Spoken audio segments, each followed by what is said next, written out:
Falava, and welcome back to Breaking Waves. Very, very cool episode that I'm having today. I've been looking forward to this. On the show, I have Lina Solovi-Tapusoa, who is a board member for the Las Vagas Miss Samoa committee. Talo Falava, and welcome to the show, Lina. Thank you so much for coming on. Thank you. How has your morning in New Zealand been with this wild, rainy weather? Well, before I came from the United States, I asked my sister that lives here, how's the weather so I know how to pack? And she says it's warm, it's sunny, so I packed shorts and, T-shirts, and then I get here and it was nothing but rain since yesterday. But, she said, and it didn't rain for a long time till you got here. So blame me for the rain, I guess. Yeah. Tell us about yourself. Well, I'm from America, born and raised. I did live in Samoa for 7 years in Western and then 1 year in American Samoa. My parents took us out there. My dad worked for the Church College of Western Samoa. He was always into the seminary. He was a seminary religion coordinator out there. So we went out there, came back, and then I graduated from high school out in Utah. Made a family of my own, 8 kids later, and I've always been into the community. I'm more about serving our community, serving families, serving, our ward members, our church members. And then it got me into entering this pageant deal, which is our first one. Our board members came up with last year, our founders, and they thought they'd bring me on to help out with media. And this year now I am on the contestant coordinators. Why do you enjoy serving your Samoan community? Well, I think it all instilled with my mother. She's always been, that was like a highlight of her life, who she just passed away not too long ago, over a year ago. Growing up, we've always had visitors over, guests. We fed them. We, always had them staying over. Any visitors that came, we were the ones who fed them and took them around. And I guess it's me and my older sister here. We really, did our due diligence when it came to service. And we try to teach that within our kids, with our kids. And I think we learned more of it in Samoa, because in Samoa, everyone serves, right? And so it just followed us since then. And I think it's important. You serve your community and it comes back to you tenfold. Tell us about the time you lived in Samoa. Well, when I left, I was 9 years old. Didn't speak a lick of Samoan, probably just the normal words when your parents get mad at you, Yeah. the sasa and the mofolalo kind of words. Got there and I really learned about the culture, because we lived in the campus, and living in the campus is a little bit more Americanized versus where you went back to my mom and dad's sides. And that's where we really, really learned more about the culture about the fe'aus, and learned about the language. Going to Pesenga, I learned more of the language, hanging out with, my classmates there. All they spoke was Samoan, so you had no choice but to speak, and that's how I really learned. Tell us about the communities now in America, because, going to be honest here, Bluwave, one of our team has gone back and forth to America. Our team members have gone, and I'm just so amazed by the communities there. I've never been to America myself, but I'm always interested in the different types of communities in the diaspora. Australia, New Zealand, we have some in Alaska. What's it like in America? Well, you have communities that serve, the American way. You have communities that serve, our church, our religion, and then you have communities where our culture. And there are all those communities that they serve. We do celebrate Samoan cultures every year. It's a big thing with us. In Vegas, where we do it, it's not as big as in Utah, but this year we're finally, part of our pageant this year, we're having a 3 event where we're going to have sports like rugby, volleyball, basketball, pickleball, things like that coming up. And then the second event would be our Samoan Flag Day. And then the third event would be the the pageant. Yeah. But with the community over there, I know Tautaia'i and Seattle just came from Vegas. We were their last stop, and our community in Vegas came together so big, and they raised so much money for them for their purpose.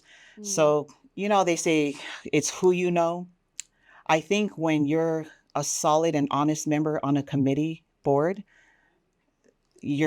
that's how big your community is going to end up.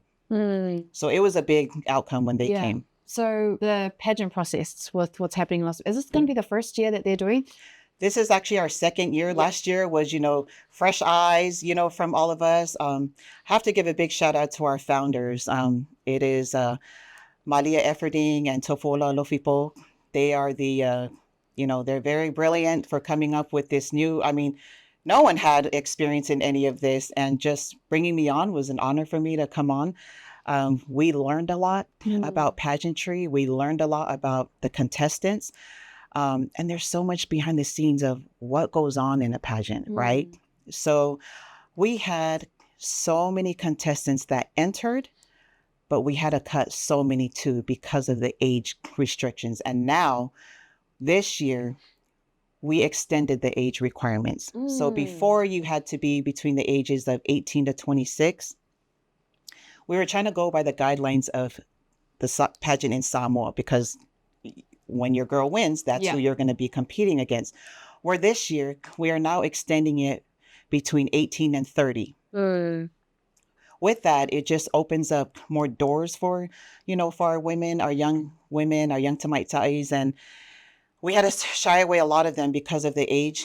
But even though you're over the limit of 26, if you win and you're over that age, you'll still be able to compete in the Miss Global Samoa and the Miss Universe Samoa. Ah, okay. So yeah. That's, it gives just a wider range of who can, now you have options. Now you have more opportunities, because a lot of these girls, we were over that age. So we had to turn away a lot of them. When you win, it's up to you. It's up to the girl. Like maybe if the girl wins this year, she might not want to compete in Samoa. She might just want to go straight to Global, Universe, or she might even just want to stay there and then ngakai nga lang a reign in Vegas. That's so interesting. And what's kind of been like the more exciting things in this journey of planning these pageants? I think the exciting thing is when you meet the girls, when you meet the contestants. They're from all over the place. Last year, we had so many contestants that registered from California, from Washington, from Arizona, from Utah, and mind you, we are based in Vegas. There is not one person that was from Vegas that was in there was people that entered, but, didn't actually go through. So it can be anywhere in the Americas, that you just have to have a sponsor. But just meeting the girls and just the different platforms, because the purpose of our Miss Samoa USA is it's a really good chance to display your cultural heritage, your talents. People might have a passion for fashion, might have a passion for media, might have a passion for public speaking, motivational speaker, dancing, whatever, singing. And this is your opportunity. The funny thing is, last year when we had the girls, some of them were really, really shy. So I was really surprised that they entered. But then just going through the process of, the pageant, they just came out like even stronger. If for anything, you can take away that you came out with more confidence than anything. And what about some of the challenges? What's been more challenging? Probably with the parents. Of course, having your daughter compete, there's going to be a lot of questions, which that's not the challenge. The challenge is, having certain criteria being met with the parent. Like we have our own criteria. The parents have their own that they would like to be met, and then with us being fairly new, we're like, hey, what are the grounds, or, where are the boundaries of what needs, because I understand they want your daughter to be treated like a princess when you're there. It's not like we treat them like crap or anything, but the list of things, from some of them were like, well, we're going to have to go back and talk about that in our community. But when we went to Samoa, it was such a big eye opener for us. And wow, like this is what, and they're very professional in Samoa, the people who run it. I give a shout out to them because everything was on a strict time limit, a strict schedule. I was the chaperone for our girl, and our own chaperones. Like we had a big part to do with dealing with our contestants. So there really wasn't a hard challenge, to be honest. The girls were really well behaved. They were very well mannered. They didn't really have any slip ups with them at all. So just engaging with the parents to making sure everything's being taken. And I get it. They're parents. They They also don't know how a pageant runs. Yeah. So there wasn't really any hard challenges for us. That's good. My Lord lover, well done for all the good work that you guys are doing. That's awesome. Pageants are such a beautiful thing. When pageants happen, you can guarantee Samoa, Tongan community, whatever it is, are online in the comment section reading for whoever girl they're going for. I know. And, some of these comments are lovely. Some are terrible. And I'm like, does this really bring people together? Right. Or does it separate us, and further drive division? And I guess a good example of that would be Miss South Pacific that just happened recently with Miss Helala and also Miss Samoa. And, all the drama around Jerry, it reaching Samoa's government and then media chiming into how this whole situation unfolded. You're in the pageant industry, Samoa and Las Vegas. When you see those kind of things happening, causing division, what's your first thought? It's sad and it's embarrassing. And I was rooting for Miss Tonga. I really was. I was rooting for her. I was rooting for our Miss Samoa, and I was rooting for Miss American Samoa. Those were my three top. And then when I seen that all unfold, I thought, oh my gosh, and just going through the comments and everything, that saying is, that saying of it really be our own people. Couldn't have ever been so true, because it is our own people. And our own people, not meaning just Samoans, it's Polynesians, Melanesians, our own people in general across the ocean.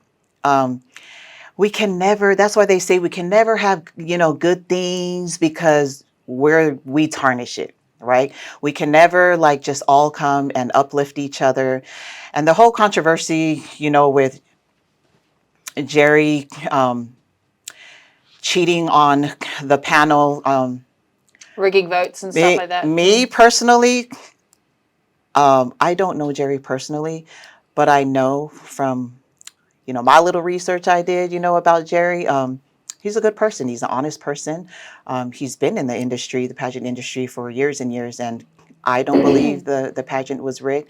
I do believe that our winner, Lita, was the rightful winner. She won it fair and square. So, and I feel like all the girls, the way they took it with all this drama, and they took it with grace and love and support still. So it's tough. I'll tell you, when we had our pageant too, oh, you should read the comments, I mean, there's clowns in there, and there's, so a lot of them are funny. What can you do? You just laugh it off. And I never comment back on it because that's just how it's expected, Bad press is good press is what I always say. So it is what it is. All press contributes to the cause, guys.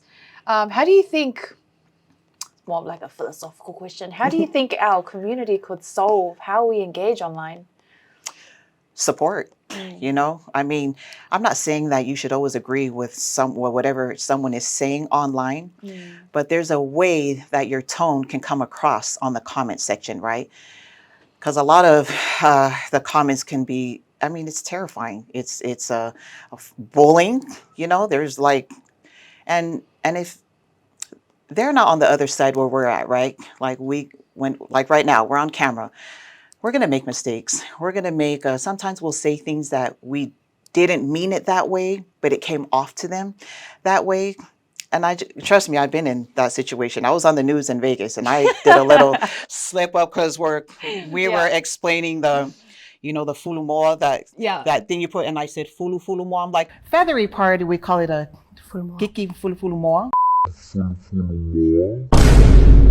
bad. And I was tortured online. I was crucified on the cross. And I was like, you know what? And you know what I did? I laughed it up. People that knew me like, that's how Lina is. Hee ha ha. And even though at home I was like, like I was crucified to the cross. And I was like, you live and learn, right? And now I told myself I should make a shirt and profit off of this and say fulu more. And the people would be like, yeah, can we full, things like that. And I'm like, I will. But I get it, you know. I mean, it's not like they were lying, but there's a way they could come off. At least put a laughing emoji after. But there were people really like coming for me, Oh my gosh, like I said, you know. I was born in America, even though I was in Samoa for, less than a decade. People expect us to. We have this expectation. When you're in America, and I'll give an example, when we took our girl, okay, Joey Leilai'Tefea, she's very educated, okay, she's intelligent. I mean, she's going to BYU, right? She's beautiful, has everything, beauty and brains, right? We get there, and I quickly learned out there, they do frown upon the girls that don't speak Samoan. I get it. Listen, I get it. If you're going to be, crowned our Miss Samoa, you're going to have to learn the language, right? You're going to be sitting in front of a ties. You're going to be sitting in front of the parliament, the government, all that. You're going to be traveling and you're going to need to learn the language. So I get it. And I don't want our girls, our contestants to not register because of that, because you're still being a light and an example to those who don't speak. I want them to know that you don't necessarily have to speak, but you're learning. Take the time to learn the language, which they did. And I'm very proud of the girls who did. Like, there's some who just take it like, oh, it's a beauty pageant. And, back then I do think that people looked at it like, yeah, you're not cute. But I would rather be not cute and intelligent than vice versa. Yeah. But me, I feel like I'm both. Right, like, oh, no, quit playing. Look, I'm going to get murdered for this comment too. That's such a controversial topic because we posted something on about it last year, and I spoke with Miss Samoa New Zealand. I asked her, do you think, Miss Samoa should be able to speak Samoan? And you should see the comments. It was just people arguing. Some people were like, well, of course they do. Duh, what a dumb question. I was like, you'd be surprised at the amount of people who would actually discuss this on a PhD thesis. Yeah. But it's such an interesting topic because I'm still getting my mind around it as well. For me, it is necessary, but I like the point that you bring across, that use this opportunity as a journey and be proactive to learn your language, but don't let that block you, because you're so right. There's people abroad, Samoans abroad, who have so much talents and gifts to offer to these kinds of platforms, but it's just that fear of not knowing the language. Yeah. And you know how Samoan people and their attitude is like, okay, no fa Samoa, and then right. yeah, because that's what happened to our girl. We went there, and there was one of the ladies on like she was like on a higher board and stuff, and she asked our girl like, oh, so you're Miss Samoa USA, you're from America, and then she was like, do you speak Samoan? She goes, not fluent. She's like, you're not going to have a chance. And that, it was sad to hear, but knowing Joey, she's so strong, and you're going to get, and it teaches the girls, like, you're not always going to get like highlighted compliments. You know what I'm saying? You're going to get sometimes the real hard truth. And that's what you got to prep the girls with, like, okay, it's not going to be all, glorified out there. They're gonna look at you like, you speak Samoan, girl? Yeah. And I speak Samoan, I just don't feel like I speak the proper. Yeah. I speak the getaway. Like formal, formal right. Samoan language. Yeah. Yeah. Well, I'm the same. Like I can have basic conversation.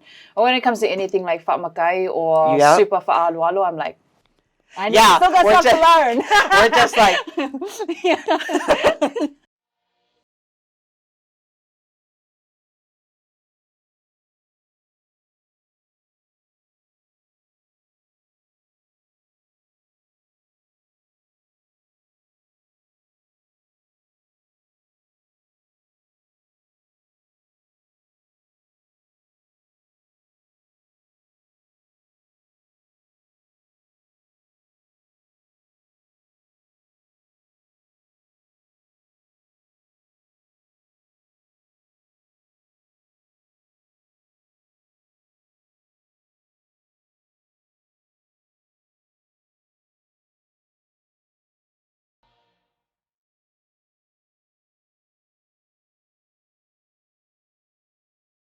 because I really liked Miss American Samoa.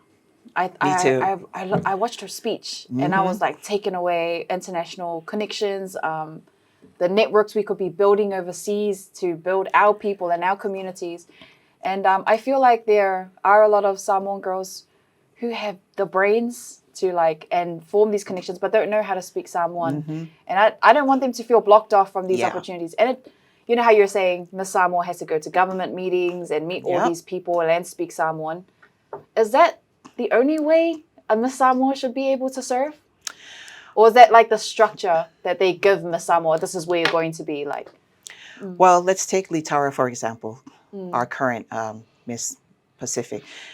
She took the time to leave her job in New Zealand to move to Samoa because she knew she was going to be in this pageant. And she took the time to move there to learn more of the language and the culture. Who can say they did that? They actually left everything and moved to, to the motherland to learn everything. She left everything behind. And look where it ended her up at, on top. So I was just talking to my sister about this today, like, what would you do? Have a translator with you everywhere you go? You know what I mean? That's an option, right? But I feel like the girls really, really need to really study their culture and language. If you're one that wants to come on any pageant, right? Especially Miss Samoa, you got to really, start now. Start talking to your parents or your grandparents or your, people that really know the culture. Talk to those matais of your villages and ask your grandparents and parents, like, what do I really need to know? Besides the language, what is it? Because within our culture, so much respect, right? There's so many things you have to learn. You have to learn how to sit, from the way you sit, from the way you tulo in front of people, the way you speak to people, right? You're not loud and you're not, I have a, I have a akakabala'au. That's what my family tells me all the time. So we're practicing my laugh today with my sister. I was like, yeah, not that. So, but there's so much that goes into it. It's into becoming Miss Samoa, not just like, do these girls really know what's in it? Like, you're going to have to live there too. If you're from America and you win, you're going to have to live there for the whole year. That's so crazy. I did not know Litara had to move back, but that's amazing. And I give up to her for that, leaving a life here and then going back to learn. And she did so well. Yeah, she did. Gosh, she's gorgeous as well. What are the kind of things that you guys want to deliver or achieve in the next 5 years with the Las Vegas Miss Samoa pageant? I think that it gives a lot of the younger girls an opportunity to bring themselves out, meaning everyone has a passion for something or a purpose, right? We've had girls that, like I said in the beginning, they had a passion for fashion, for, education, for dancing, singing, designer. A lot of them wanted to be designer in clothing, whether it be culture clothing, whether it be, just clothing in general. And then a lot of them want to be public speakers on things that happened to them in the past, like, and Brianna in Samoa really touched upon this subject of sexual molestation, things that really happen in real life, bullying, girls being sexually assaulted by their own family members. And this is a really big platform for you to come out and speak about things that you're passionate about, things that you want to talk about, that someone else can, eventually learn from your experience, real life people experience. Everyone has a story. You don't want to hear my story, girl. It's long. Oh, we got all that coming. Let's get into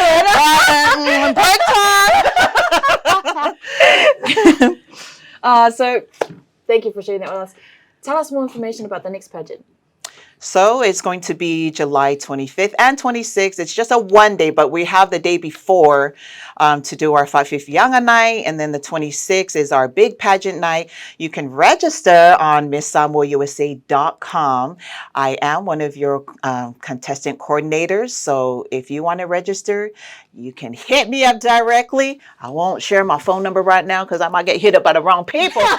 But you go on that email. I promise you, I will email you back. It's a great opportunity. You'll have so much fun. The girls last year had an amazing time. It was like they weren't even in a competition, especially having me around them.